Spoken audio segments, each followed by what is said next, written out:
오늘은 추수감사절입니다. 영육간에 추수를 하는 감사절이 되기를 바랍니다. 신앙도 이제 성격이 적극적이면 탱크에서 다 밀어붙이고 소극적이면 싱크에서 가라앉는다고 합니다. 근데 우리들 교회에 이 띵크 목회는 오직 말씀으로 균형을 잡고 싱크하면 땡크에서 감사가 나옵니다. 오늘 여러분들의 삶도 생각을 잘해서 감사로 결론이 나는 것이 오늘 제목처럼 돌이키고 사는 비결입니다. 그래야 집으로 돌아오게 됩니다. 그래서 나의 사건에서 돌이키고 살기 위해서는 첫째로 남 탓을 하지 말아야 합니다.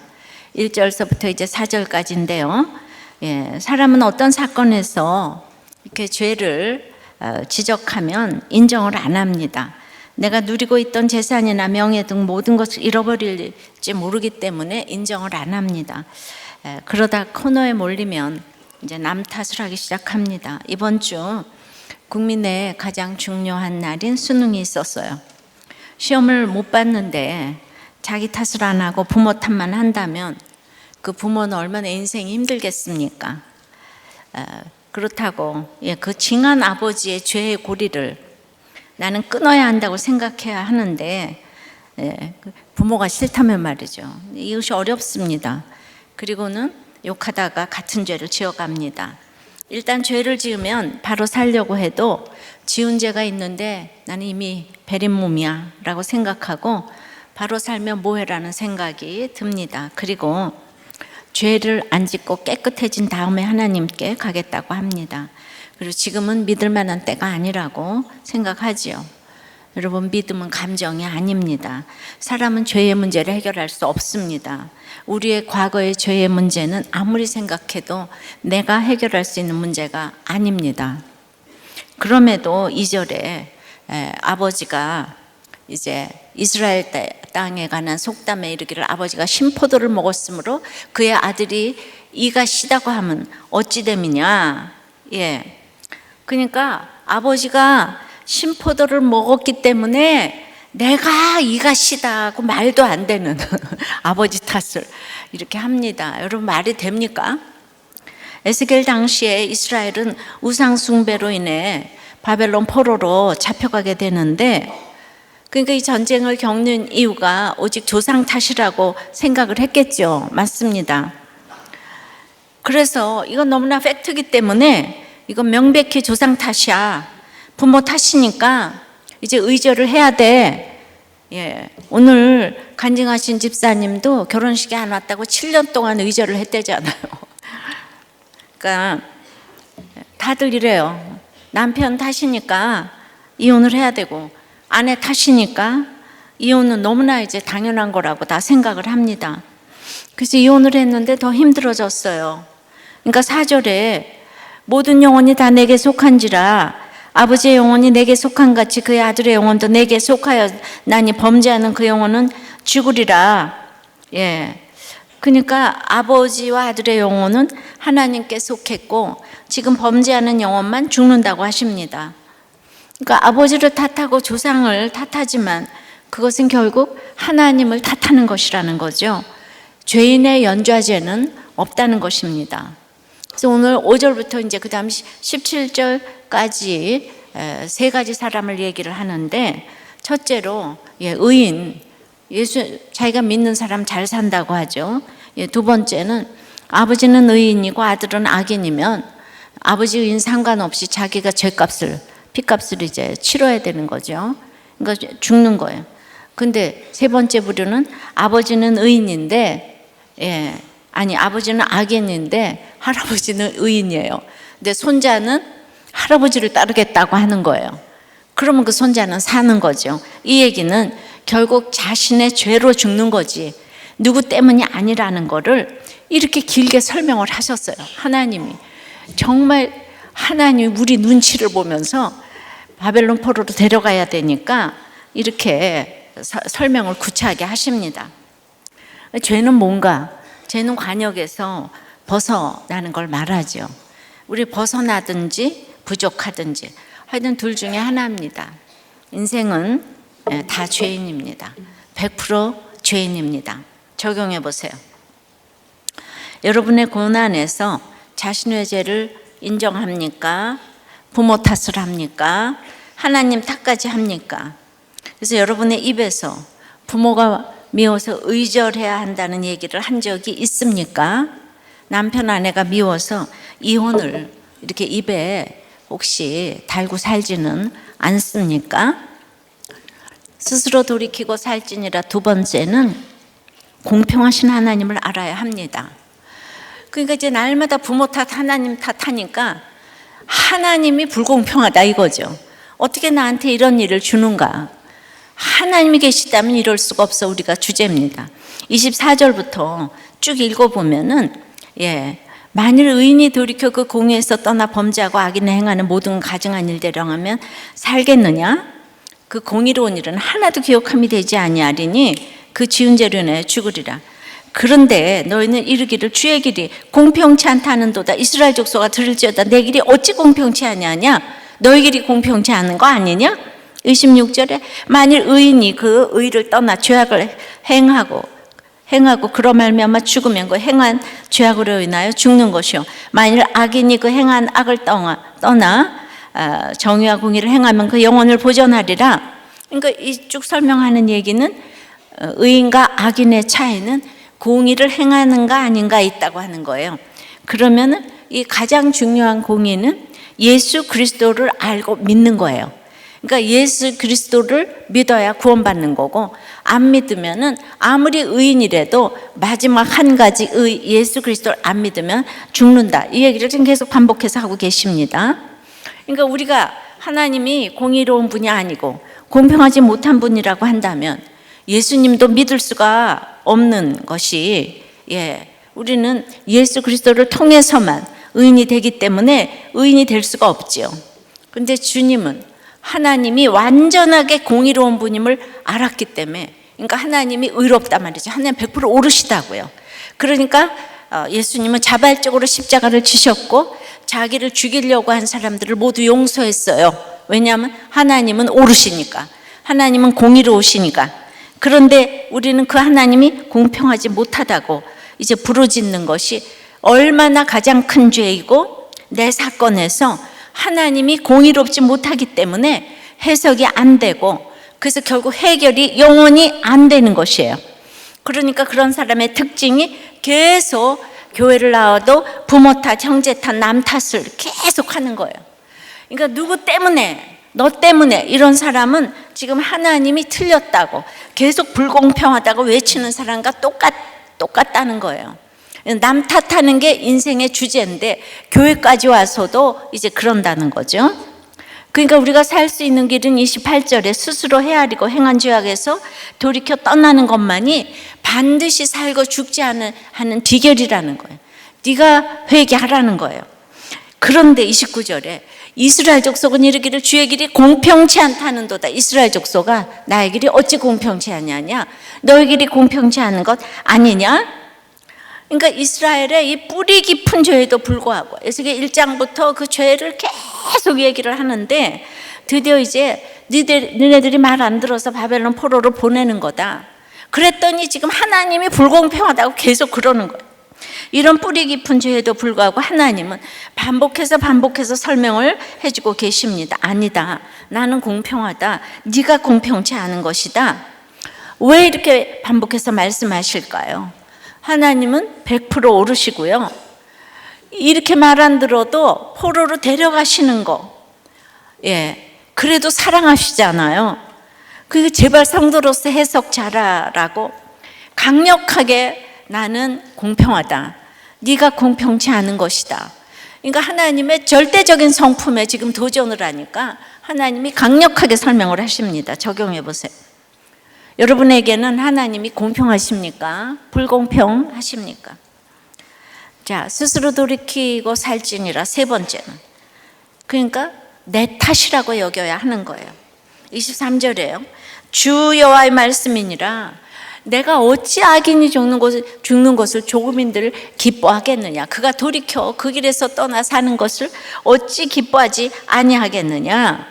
이건 예언서의 진수라고 할 수 있는 것이요. 하나님이 이렇게 의인은 예수 안 믿어서 죽고 뭐 이런 얘기를 계속 하는 거는 너를 죽게, 심판해서 죽게 하려고 하는 것이 아니라 베드로서 3장 9절 말씀처럼 아무도 멸망하지 않고 회개에 이르기를 원하시기 때문이라는 거예요. 30절이에요. 주 여호와의 말씀이니라 이스라엘 족속아 내가 너희 각 사람이 행한 대로 심판할지라 너희는 돌이켜 회개하고 모든 죄에서 떠날지어다. 그리한즉 그것이 너희에게 죄악의 걸림돌이 되지 아니하리라. 너희는 너희가 범한 모든 죄악을 버리고 마음과 영을 새롭게 할지어다. 이스라엘 족속아 너희가 어찌하여 죽고자 하느냐.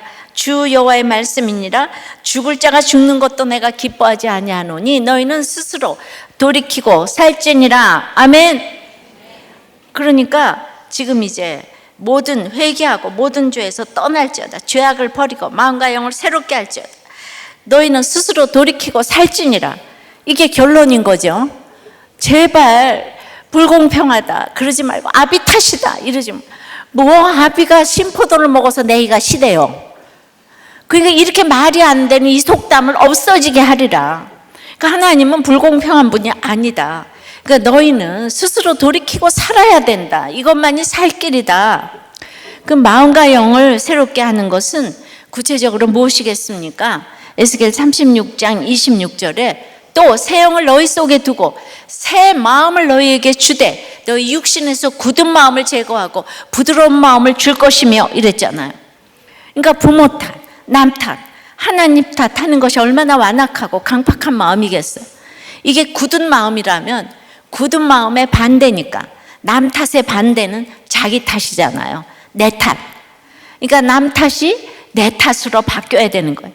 탓이라고 하니까 나를 정죄하는 거 이게 아니고요. 그러니까 내 문제로 이제 돌이키라는 거예요. 모두가 남 탓해서 이 진영 논리도 나오고 다 나오는 거잖아요. 그러니까 바로 이것이 가장 새롭게 하는 새 마음이고 새 영이라는 거예요. 새 영이 딴 게 아니에요. 성령 받아서 막 이게 대단한 게 아니고 내 탓하는 게 성령 받은 거예요. 예. 내 문제로 여기는 게 성령 받은 거예요. 적용해 보세요. 여러분은 이런 새 마음을 가졌습니까? 남 탓을 합니까? 내 탓을 합니까? 저희 남편도 이 죄가 없어요. 도무지 구원받지 못할 줄 알았지만은 28절처럼 스스로 헤아리고 돌이켜 떠났으니 반드시 살고 죽지 아니하리라 해서 구원받은 간증을 오늘 좀 드리겠습니다. 예, 남편은 의로운 사람이에요.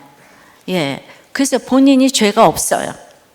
그러나 오늘 온전히 공의롭고 정의로운 사람은 이 땅에 한 사람도 없어요. 정말 하나님만이 온전히 의롭고 정의로우십니다. 근데 이제 바람은 안 폈죠. 음란보다는 명예에 관심이 있었던 것 같고 날마다 보람있게 사는 것이 목적이라고 했어요. 그런데 그런 남편과 사는 것이 정말 힘들었습니다. 겉모습은 의사 선생님이고 좋잖아요. 그런데 안으로 보면은 너무나 율법적이고 분노 조절이 안 되고 그리고 이제 말마다 이렇게 오해를 했어요. 남편은 정말 수잔이었어요. 수없는 잔소리를 했어요. 예. 겉으로는 신실하게 땀을 뻘뻘 흘리면서 아이를 받는 이 산부인과 의사 선생님이지만은 저에게 시간과 공간의 자유를 금했기 때문에 모든 것의 자유가 이렇게 없었어요. 하나부터 끝까지 모두 허락을 받아야 했어요. 여기가 공산주의도 아닌데. 그리고 한마디만 붙이면 정말 짜증을 냈습니다. 근데 산모에게, 환자에게 잘했어요. 간호사에게는 엄청 무섭게 했지만 또 잘했습니다. 병원이 잘 됐습니다. 그런 저는 남편에게 밥만 축내는 인간이었지만 병원에 간호사 이렇게 이제 문제가 있을 때, 그러니까 간호사를 다룰 때, 또 환자에게 트러블이 혹시 난다거나 하는 문제가 생길 때는 저보고 해결하라고 했어요. 그래서 그렇게 이제 갈등 상황이 오면은 저를 씁니다. 그때만 저를 인정해줘요. 그래서 저는 병원에 트러블이 생기기를 기다릴 지경이 됐어요. 예, 그때만 이제 수잔이 안 되기 때문에 갑자기 진짜 그때만 진짜 이렇게 그 수잔이 멈춰졌어요. 혈압이 높았어요. 음식물 조절부터 하나부터 열까지 제 말을 금세 듣는 게 하나도 없었어요. 알코올은 중독이고요. 또 욕도 잘했고요. 또 술 주사로 매도 맞고요. 제가 이혼 생각과 자살 시도를 괜히 했겠습니까? 예. 이렇게 입만 열면 이혼하자고 이러고, 또 그냥 나를 한 푼도 안 주고 내쫓겠다고 이러고, 너무 정말 치사하지 않아요? 예. 그러니까 제가 정말 그 예수님의 수치와 조롱을, 예. 그래서 진짜 이혼하러 가려고요. 병원 앞에 나갔는데 나도 가만히 있다 따라 나갔거든요. 진짜 이혼 하도 하자 그러니까. 그래서 내가 나오는 거 보고 도로 들어오더라고요. 예. 그냥 말만 그러는데 그래서 정말 그 날마다 이혼 얘기를 거론한 건 제가 아니고 남편이에요, 남편. 예, 참 이번에 수능 기도회 가서 저는 입시 치른 그날부터 놀아야 하잖아요. 예. 그러니까 우리 설교하신 이번에 최 목사가 자기 수능 치른 날 6살 연상의 교회 누나 만나러 갔대요. 입시 기도회는 안 오고 말이죠. 예. 그래가지고 여러분 수능 끝난 날 그렇게 여자를 만나는 게 아니라고 내 인생이 이렇게 꼬였다고 이러면서 예, 그 교회 누나하고 결혼을 해가지고 예. 그 저는 이제 그렇게 이제 만날 그 오빠도 없고 그날부터 먹고 살아야 하는 걱정 때문에 저는 이제 알바부터 이제 구했다고 아이들한테 이제 말해줬죠. 그러니까 중고등학교, 대학교를 그렇게 이제 입시의 광야를 지나서 제가 세 가족한테는 말씀을 드리면 저는요, 이 가난한 집 딸이 서울대학교 피아노과를 들어갔어요. 그러니까 시간을 천금같이 제가 썼는데 서울대학교 피아노과에 전화가 없는 아이가 저 하나더라고요. 그렇게 가난한 딸이 들어갔어요. 그러니까 시간을 천금같이 썼던 제가 결혼하고 겪었던 고난은 정말 이해가 안 되는 너무나도 힘든 광야였어요. 이건 시어머니가 시킨 걸레질의 문제가 아닙니다. 사실 인생이, 결혼 생활이 힘든 거는 시어머니 문제가 아니고 남편 문제인 거죠. 예. 왜냐하면 그 남편이 그 시어머니를 전부 다 이렇게 뒷받침하고 있으니까요. 그리고 내가 집에서 맨날 하는 게 뭐냐고 이러니까. 사실 말로 표현하기 힘든 고난입니다. 그러니까 누구 때문에 이런 고난을 당하나 수없이 생각한 결론은 남편 탓이고 시댁 탓이고 이 결혼을 시킨 친정 부모 탓을 하며 힘이 없으니 이혼하자 죽자였지요. 여러분 가운데도 자녀들이 결혼 생활이 힘들어지면 부모 탓을 하는 자녀들이 있죠. 예, 참 그 말 듣기 힘드시죠? 자, 저는 이제 땅끝까지 내려갔어요. 예, 그러니까 정말 죽지 않으면 이혼해야 되는데 이 두 가지를 못하니까 학창 시절에는 아무리 가난해도 열등감이 없었는데 결혼하고 나서는 진짜 나갈 수도 없고 들어갈 수도 없고 좀 위장병, 두통, 편두통, 인생 다 사는 사람처럼 이제 뭐 비가 오면 생각나는 그 사람도 없고 있으면 당장 나갔을 텐데 너무나 사느라고 바빠가지고 고등학교 때부터 너무 진짜 핍절하게 살아서 뭐 다른 거 할 시간이 없었어요. 그것이 참 축복입니다. 그렇게 이제 땅끝까지 내려간 저는 남편 때문에 드디어 이제 내 탓을 하게 돼. 남 탓을 하다가 내 탓을 하며 마음과 영을 새롭게 해서 스스로 돌이키고 살게 되는 성령의 회개를 하게 되었지요. 저는 인내가 9단이고 교양이 9단이라서 팔을 비틀어도 깨지지 않을 저예요.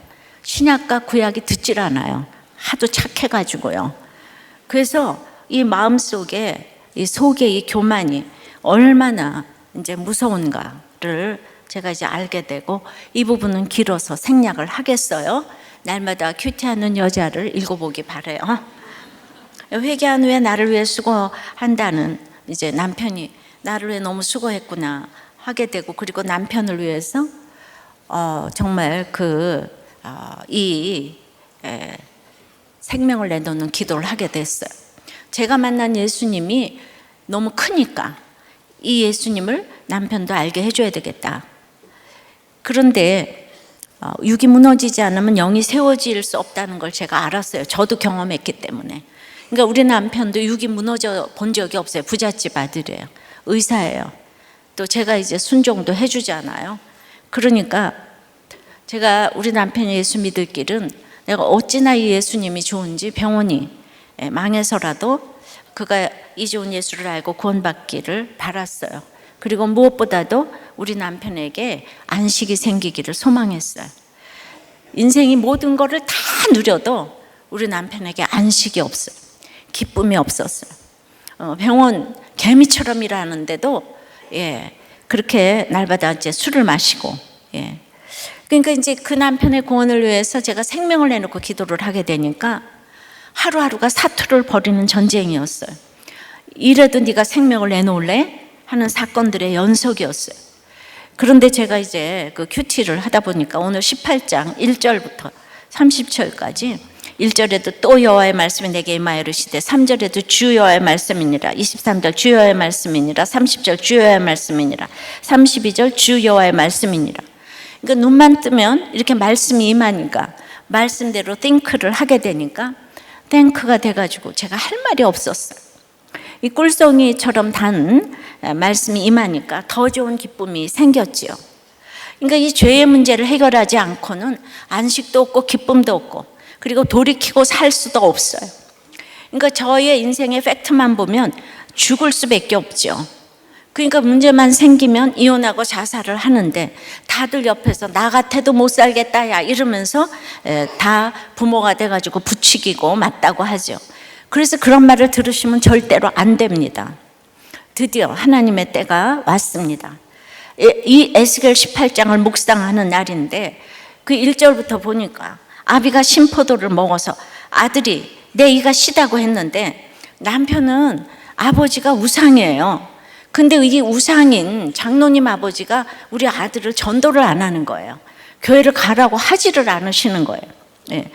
그런데 우리 남편은 우리나라의 아버지 같은 분이 대통령을 해야 한다고 하면서 그렇게 아버지를 존경하는데 서로가 예수에게는 하나도 안 하는 거예요. 그래서 이제 존경하니까 이 장로님 산소에 가서 늘 기도를 안 하고 이 절을 하는 거예요. 저는 이날도 말씀을 보면서 무슨 아버지 잘못으로 남편이 이다지도 주님을 못 믿는가 하면서 아침에 울면서 기도를 했어요. 근데 이날 말씀이 아버지 탓이 아니라고 했잖아요. 그죠? 자기 잘못이라고 했잖아요. 그러니까 자꾸 누구한테 우리 뭐가 안 될 때 자꾸 탓을 하고 싶어요. 그죠? 근데 그걸 하지 말라는 거예요. 우리 인생에는 탓할 사람이 단 한 사람도 없어요.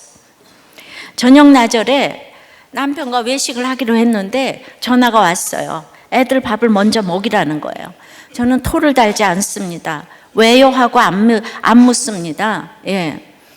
그만큼 저는 남편의 구원을 위해서 제왕 대접을 합니다.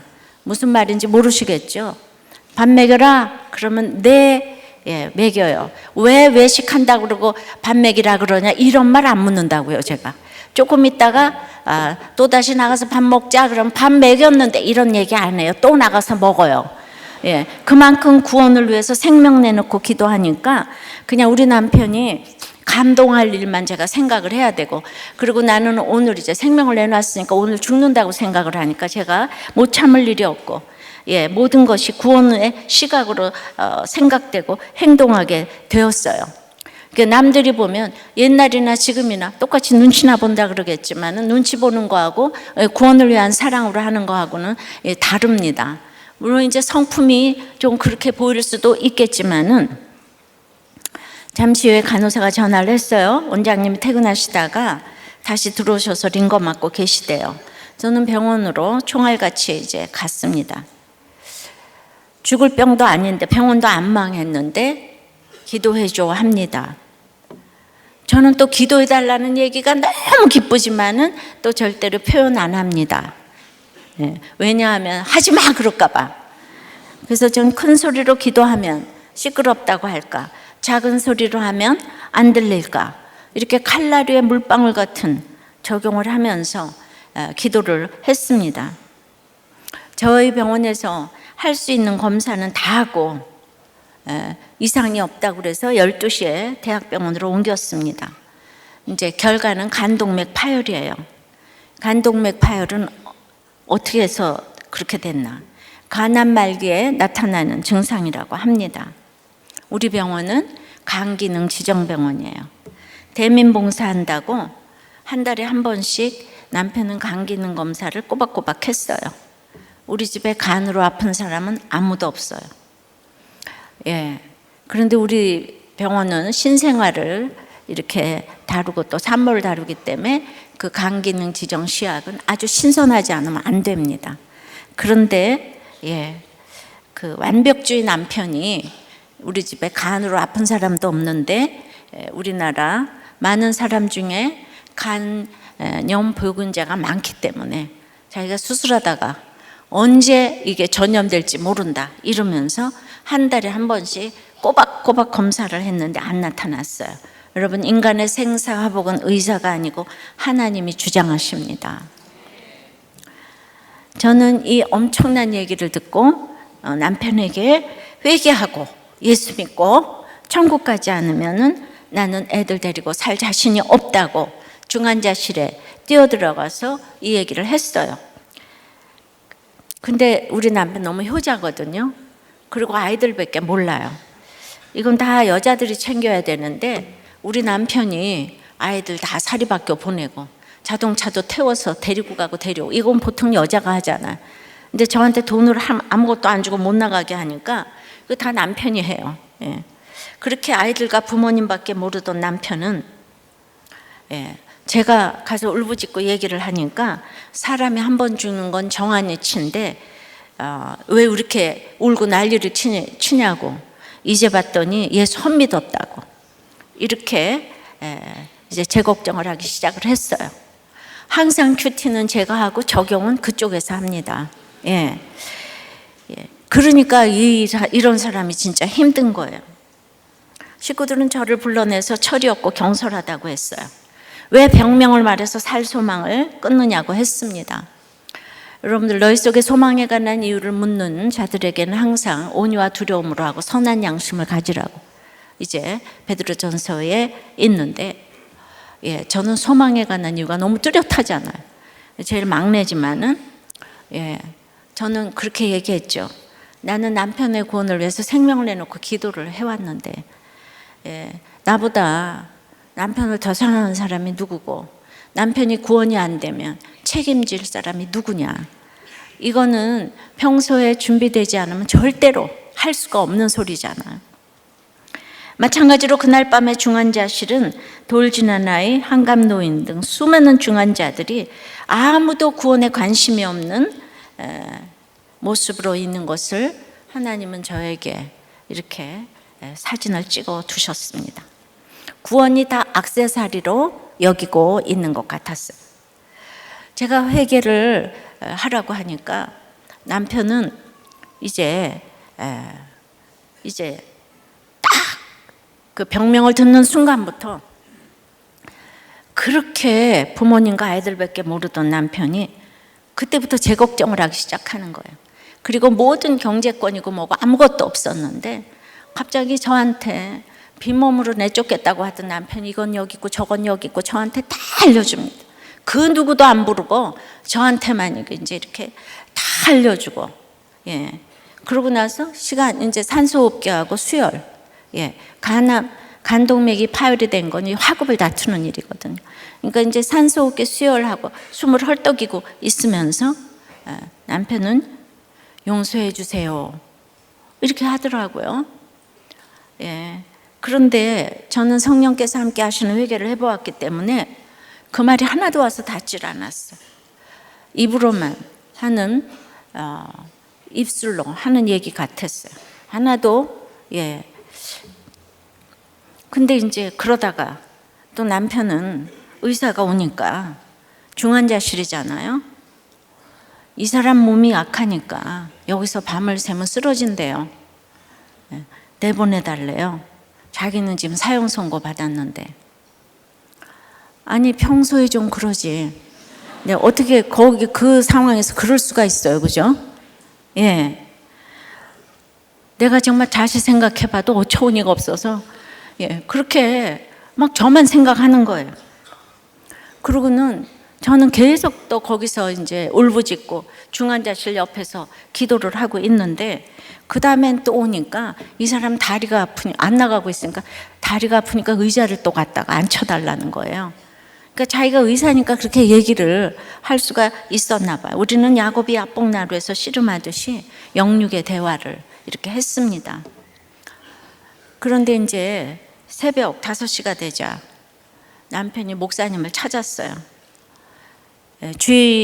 그날이 주일이라서 사부 예배 끝나고 이제 모시겠다고 했는데 30분 후에 또 남편은 목사님 안 오시냐고 했어요. 이 남편이 그럴 사람이 아니에요. 그거 누구에게도 머리를 숙여본 적이 없을 뿐더러 누군가가 전도를 하러 오면 다 이혼하고 부도나고 이런 사람이 예수 믿잖아요. 그러면 당신이나 잘 믿으시오 이러고 당신이나 부모님한테 잘하고 이혼이나 하지 말라고. 그러니까 누구도 와서 이렇게 전도를 할 수가 없는, 그렇게 겉으로 보기에는 좀 완벽해 보이지만은 완벽해 보이는 삶 속에 제가 얼마나 죽을 뻔했는지 사람들은 이걸 모르잖아요. 그러니까 이런 얘기를 아무도 오픈을 하고 이제 오픈을 못 하고 사니까 다 이제 죽을 일밖에 없는 거예요. 그러니까 제가 이걸 이제 과감하게 이제 오픈하라고 하나님이 이런 상황을 저한테 이제 주셨죠. 그런데 이 남편이 이제 자기 입으로 목사님을 지금 스스로 돌이키고 살찌니라 했는데 목사님을 찾은 거예요. 근데 저는 그 얘기를 딱 듣는 순간에 사부 예배 끝나기 전에 데려가실지도 모른다는 생각을 성령이 딱 주셨어요. 새벽 5시에 이렇게 전화드리기 어렵지만은 밤새 안녕이라고 목사님도 너무 놀라셨지만 일부 예배가 있기 때문에 처음 보는 자기보다 나이 어린 부목사님이 오셨어요. 근데 이것도 하나님의 컨셉입니다. 이 목사님이 살려달라고 기적을 베풀어 달라고 이 젊은 사람이잖아요.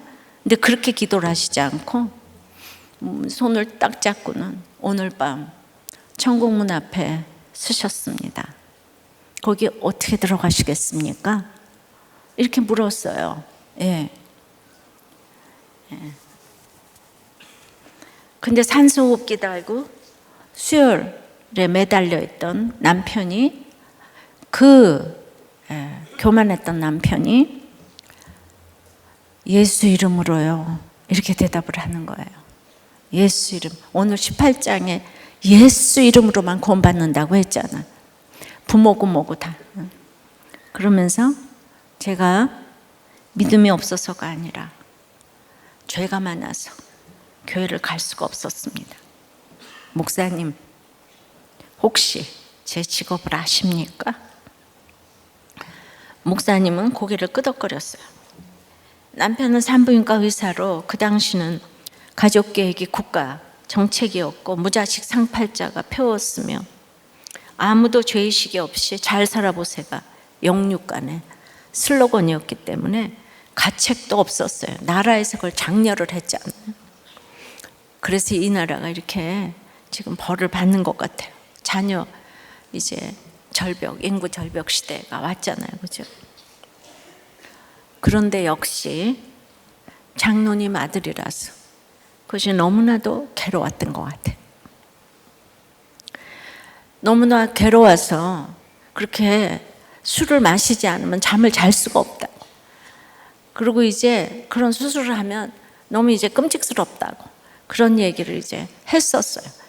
그래서 저도 그걸 하지 말라고 얘기를 했지만 그게 구원에까지는 이루어지지 않았기 때문에 적용을 할 수가 없는 거예요.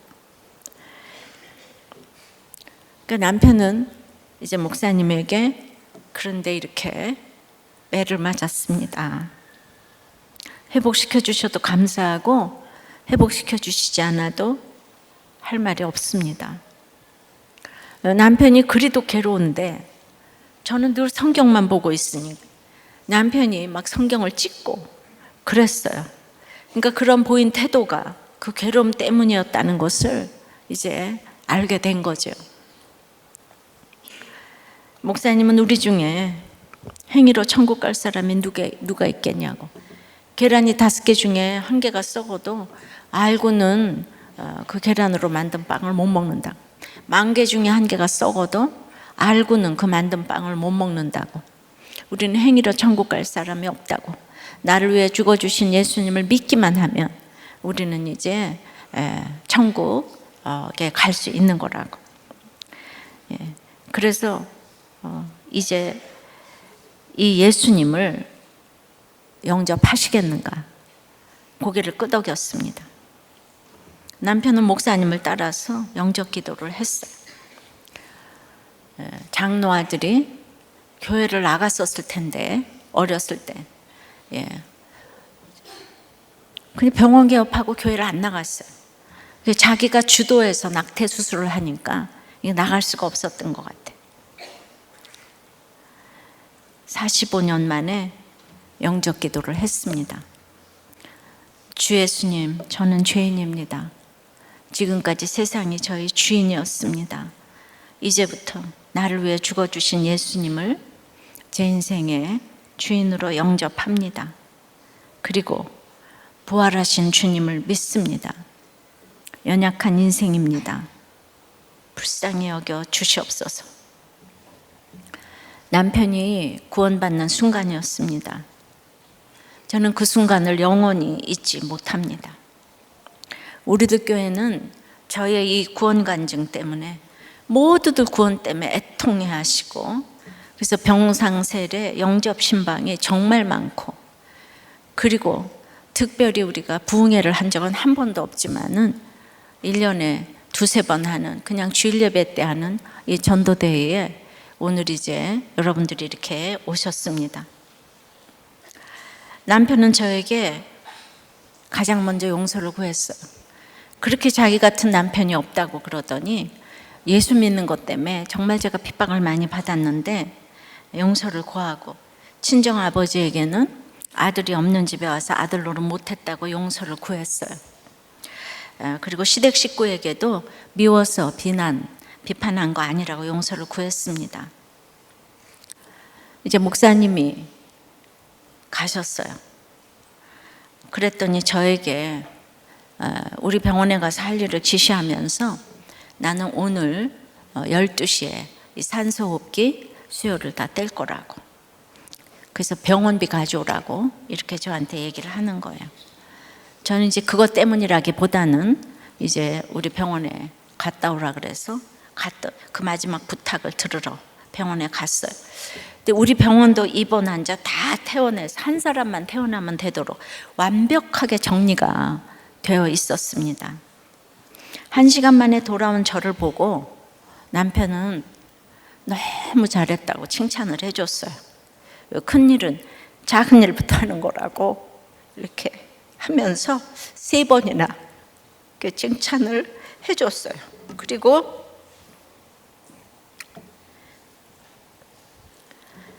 그러니까 7시에 그렇게 영접을 하고, 그 3시간 동안에 이제 일어난 일인 거죠.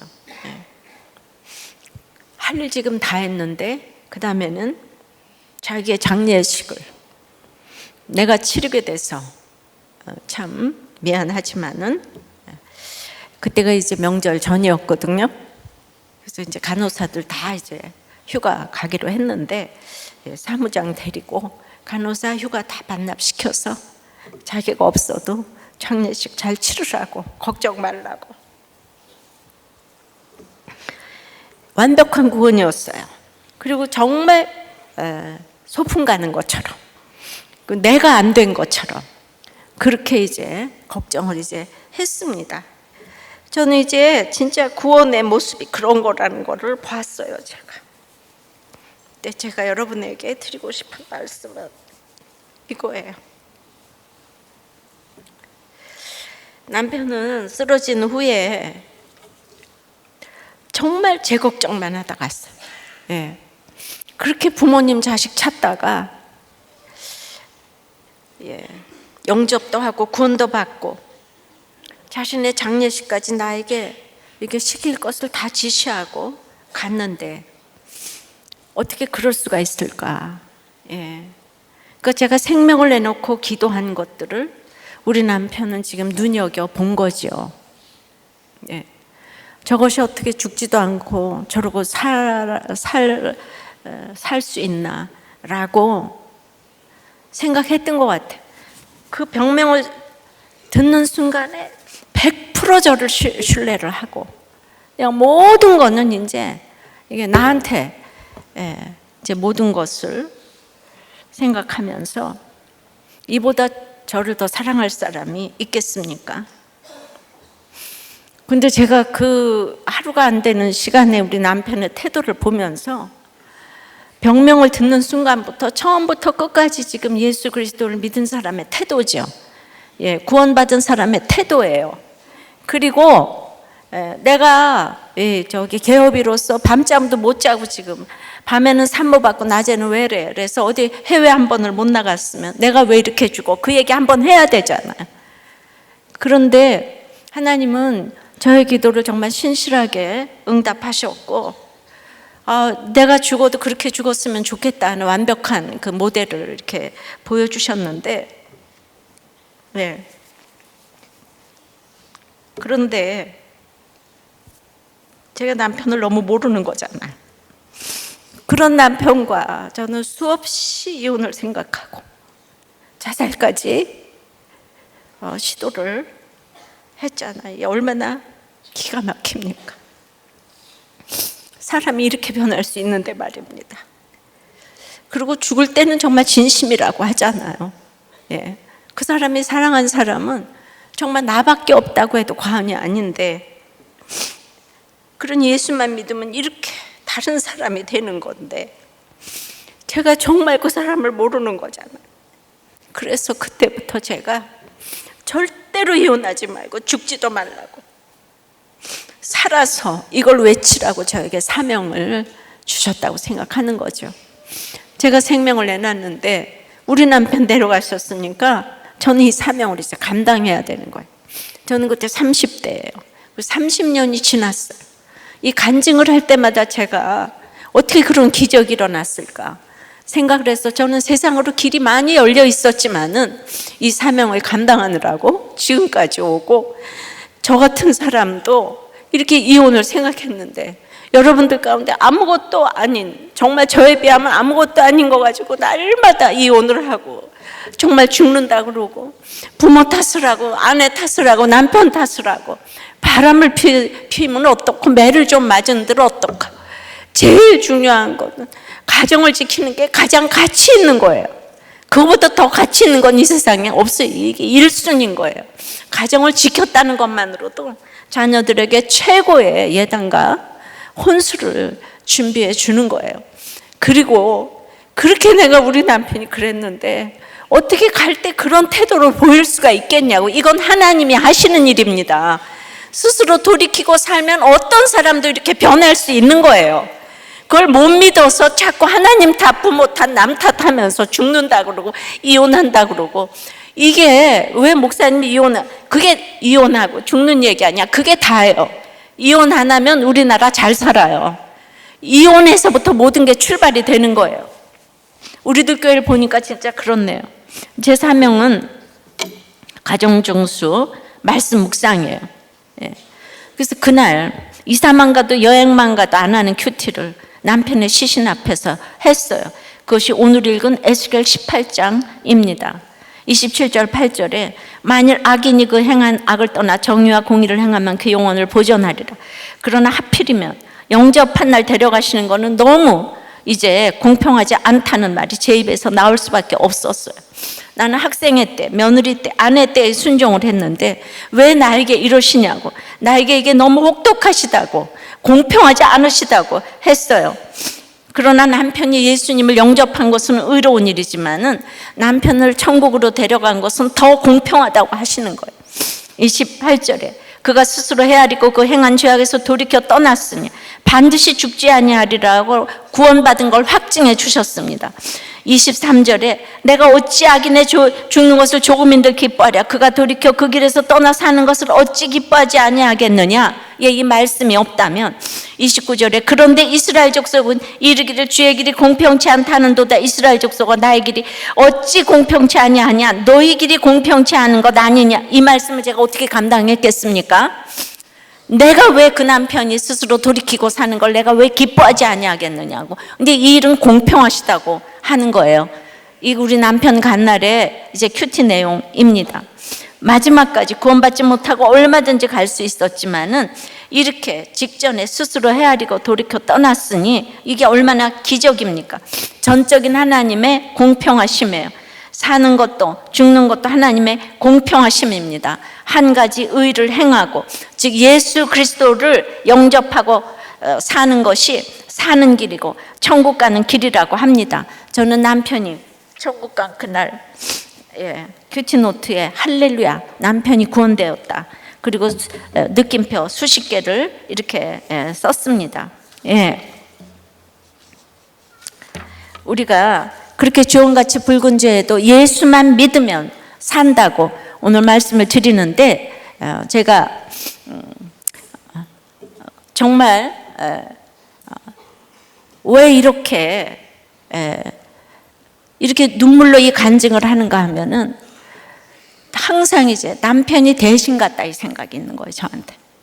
그래서 덤으로 사는 인생이다 이 생각이 있기 때문에 날마다 이 구원 때문에 너무나 그냥 절박하고 처절하고 한 가정이라도 살리고 한 사람이라도 죽지 않게 하려는 우리 남편이 마지막에 그렇게 구원받고 갔는데 하나님은 정말 나의 인생을 다 보시고 남편의 입으로 나를 증거하게 하시고 그리고 이제 30년을 주의 사명을 이렇게 따라오게 하신 것을 생각하면 우리의 기도는 하나도 땅에 떨어지지 않는 줄을 믿습니다. 우리의 예수님을 인한 그 구원의 순종은 하나도 땅에 떨어지지 않을 줄을 믿어요. 그래서 오늘 이제 말씀 맺어요. 돌이키고 살진이라는 그러므로 남 탓을 하지 말아야 합니다. 아비 탓을 하지 말아야 되고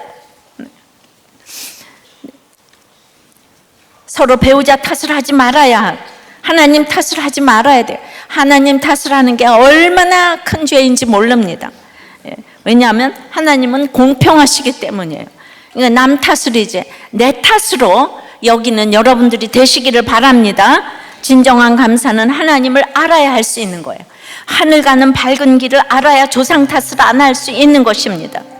우리는 추수감사절이지만은 정말 예수 공로밖에 없는 거예요. 예수 공로 의지하여서 정말 부족해도 나를 영접하실 그 예수 공로를 의지해서 하늘 가는 밝은 길을 알 때에 우리의 모든 인생이 감사로 결론이 나게 될 줄을 믿습니다.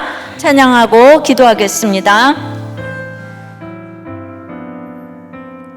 하늘 가는 밝은 길이 하늘 가는 밝은 길이 내 앞에 있으니 슬픈 일을 많이 보고 늘 고생하려고 하늘 영광 밝으니 어두운 그늘 헤치니 예수 공로 의지하여 항상 믿을고도다. 내가 염려하는 내가 염려하는 일이 세상에 많은 줄 속에 근심 밖에 걱정 늘 시험하여도 예수 보배로운 예수 보배로운 피 모든 것을 이기니 예수 공로 의지하여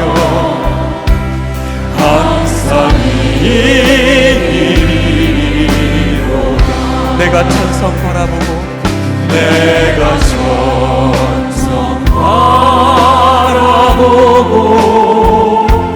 가까이 왔으니 아버지의 영광 집에 아버지의 영광 집에 나 쉬고 싶도다 쉬고 싶도다 나는 부족하여도 나는 부족하여도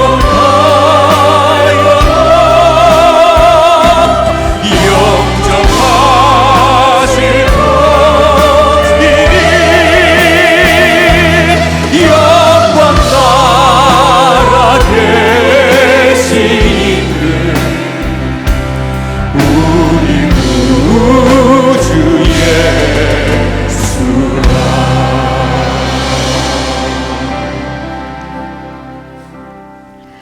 여러분의 고난에서 부모 탓, 남 탓, 조상 탓, 배우자 탓, 하나님 탓하지 않도록 기도하시고 내 입에서 연주를 끊는다, 이혼한다 이런 말을 입으로라도 하지 않도록 그걸 위해서 기도하시고 내 사건에서 하나님은 절대 공평하시다는 것을 인정하게 해달라고 그 마음과 영을 새롭게 해서 남 탓이 아니고 내 탓이라는 이 새 마음을 가지게 해달라고 다 같이 주님 부르고 기도하겠습니다. 아버지 하나님께서 이렇게 탓을 하는 우리들에게 와서 또 말씀을 해주시고 반복해서 설득해 주시고 아비가 신포도를 먹었다고 네가 이가 신 것이 아니라고 이런 속담은 아예 없애겠다고 주 여호와의 말씀에 여호와께서 말씀하시되 이런 말씀이 저희들에게 임할 수 있도록 역사하여 주시옵소서.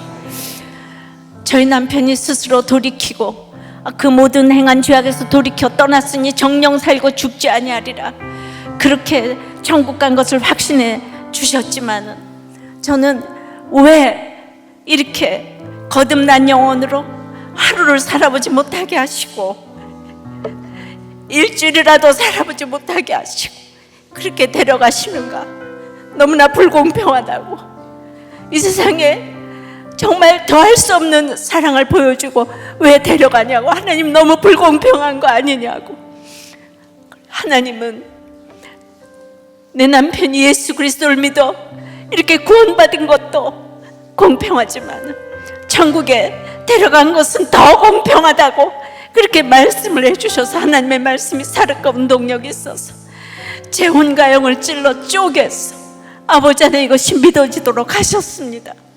주님 우리들 가운데는 지금도 남 탓하느라고 부모님 때문에 엄마 때문에 아빠 때문에 당신 때문에 이 탓하느라고 하나님까지 탓하며 지금 죽음에 이르고 이혼에 이른 분들이 여기 없습니까? 주님 남 탓이 아니고 하나님이 모든 사건이 공평하다고 하십니다. 이 공평한 사건 가운데 이제 남 탓이 내 탓이 되게 도와주시옵소서. 마음과 영을 새롭게 해서 아버지 하나님 굳은 마음이 부드러운 마음이 되어서 이게 모두 내 문제라고 깨닫고 회개할 수 있는 우리 모두가 될 수 있도록 그래서 스스로 돌이키고 살찌니라의 말씀이 내 말씀이 될 수 있도록 역사하여 주시옵소서. 정말 우리 모두를 불쌍히 여겨 주시옵시고 하나님의 계속되는 이 설득이 되어질 수 있도록 역사하여 주시옵소서.